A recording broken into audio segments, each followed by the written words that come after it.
dissolving these things. All right, let's in fact understand how this charter will actually be.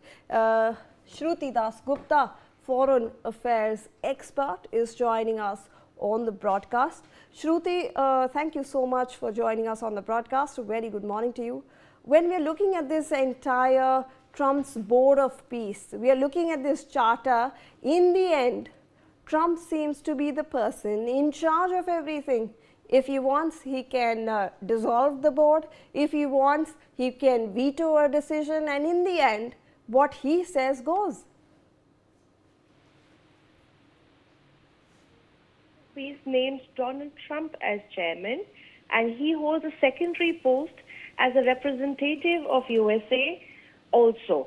So once his term in 2029 gets over as President of the United States, he'll continue to be the chairman of the Board of Peace. So this is Trump's Board of Peace rather than a United States-led Board of Peace in Gaza.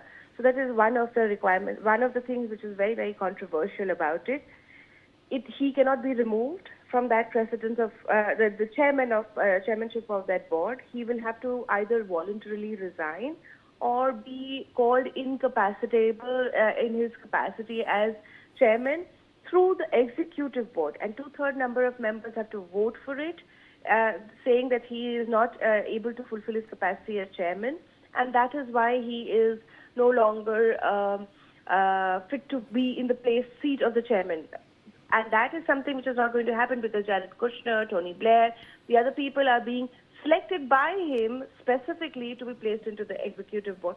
So basically, as long as Trump wants, he's going to stay in control of the future of Gaza rather than Gazans or even an international neutral body. This is Trump's Board of Peace, as I said, which has a pay-to-play caveat. That is, the first 3 years, any state that has been invited to be part of the Board of Peace can be part of it. But after 3 years, if you still want your stakes and the investments to pay off, you have to pay $1 billion to stay on. So it's pay and play. This is a Riviera plan revisited, I think, redrawn and reframed so that it is more appealing to be consumed by the people of the world rather, since the Riviera plan was like instantly repelled, they've made it Board of Peace, the executive body, and the NCAG, and calling it technocratic and apolitical without actually having the stakeholders of the land be part of even the topmost body. They're only at the bottommost layer,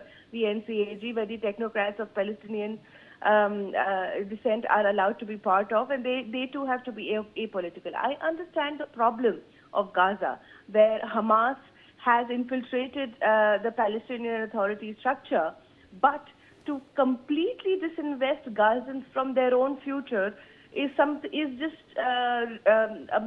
the removal of Gazans from Gaza is the only thing that is away from the Riviera plan. Now they shall be part of it, but they shall probably be the lowermost ranking members of that entire strip of land.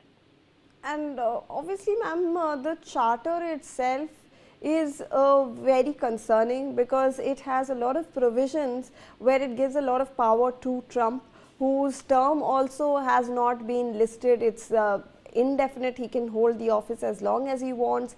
We are obviously seeing a lot of opposition to the charter as well, ma'am. Yeah, in fact, the charter is being opposed by Israeli opposition itself. Even Netanyahu's office has stated concerns because it is not in complete coordination of what Israel truly wants for that place. And the invitation of Turkey, as in Erdogan and Qatar, has not gone down very well with Israeli PM office because they know that Turkey and Qatar and all are very sympathetic to the Hamas cause.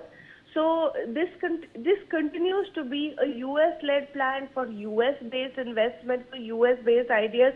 In fact, I would like to turn all of that U.S. into a Trump-based plan, Trump-based ideas, and Trump-based future rather than even USA, because USA has also been reduced to a secondary placeholder in the Board of Peace. That basically means USA will also in future, after 3 years, probably have to pay $1 billion to continue to be part of this Gaza Board of Plan, while Trump gets to play on this free of cost for all his life.